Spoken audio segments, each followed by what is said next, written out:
ஆதியும் அந்தமும் நீயே இந்த சேனல் மூலமாக உங்கள் அனைவரையும் அன்புடன் வரவேற்கிறேன்.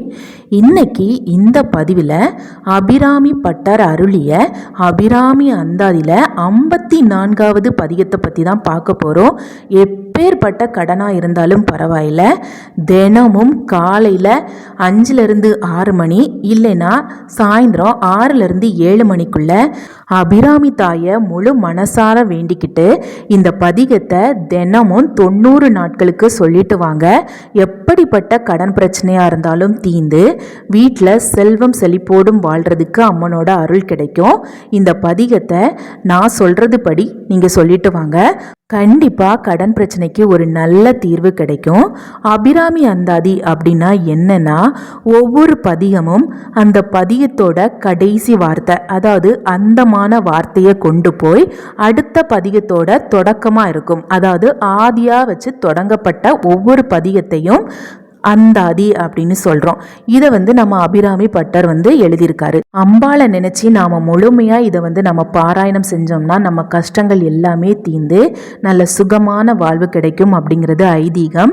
ஆனால் இந்த பதிகம் முழுவையும் நம்மளால் ஒரே நாளில் சொல்கிறதுக்கு கொஞ்சம் கஷ்டமாக இருக்கும். உங்களுக்கு கடன் பிரச்சனை இருக்குன்னா இந்த ஒரு பதிகத்தை மட்டும் நீங்கள் தினமும் பாராயணம் செய்யுங்க.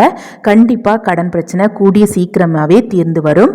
இதை எப்படி சொல்லணும் அப்படின்னா, கடைசியாக இருக்கிற 101வது பதிகத்தை முதல் 3 முறை பாராயணம் செய்துட்டு அதுக்கப்புறமா உங்களுக்கு என்ன பிரச்சனையோ அந்த பிரச்சனைக்கான பதிகத்தை நீங்கள் ஒரு முறை பாராயணம் செய்யணும்.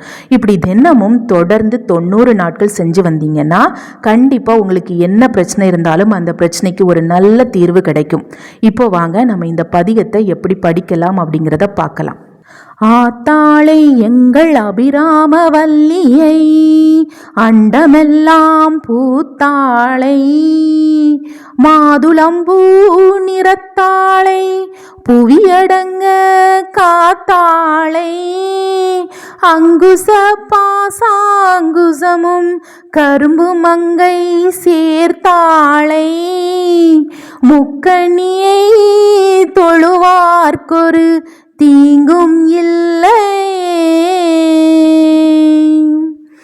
ஆத்தாளை எங்கள் அபிராம வல்லியை, அண்டமெல்லாம் பூத்தாளை, மாதுளம்பூ நிறத்தாளை, புவியடங்க காத்தாளை, அங்குச பாசாங்குசமும் கரும்பு மங்கை சேர்த்தாளை, முக்கணியை தொழுவார்க்கொரு தீங்கும் இல்லை.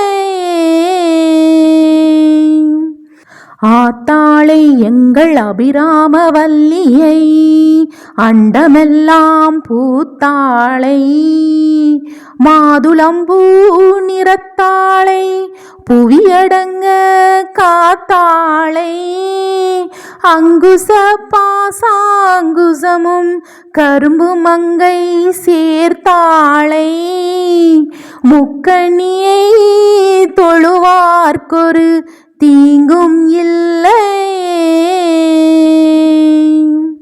இல்லாமை சொல்லி ஒருவர் தம்பால் சென்று இழிவுபட்டு, நில்லாமை நெஞ்சில் நினைகுவிரேல் நித்தம் நீடுதவம், கல்லாமை கற்ற கயவர் தம்பால் ஒரு காலத்திலும், செல்லாமை வைத்த திரிபுரை பாதங்கள் சேர்மின்களே. இந்த பதிவோட விளக்கம் என்னன்னா, தனக்கு உண்டான பண கஷ்டத்தை முன்பின் தெரியாத ஒருவரிடம் சொல்லி கையேந்தி நிற்கும் நிலைமை வரக்கூடாது என்றும், தெரிந்தவர்களாகவே இருக்கட்டும் தெரிந்தவர்கள் தெரியாதவர் போல் நடிக்கும் கயவர்களிடமும் ஒரு காலமும் சென்று கையேந்தி நிற்க வைக்கக்கூடாது தாயே என்று அந்த தாயோட திருபாதத்தில் பணிஞ்சு வேண்டிக்கணும் அப்படிங்கிறது தான் இந்த பதிவோட விளக்கம்.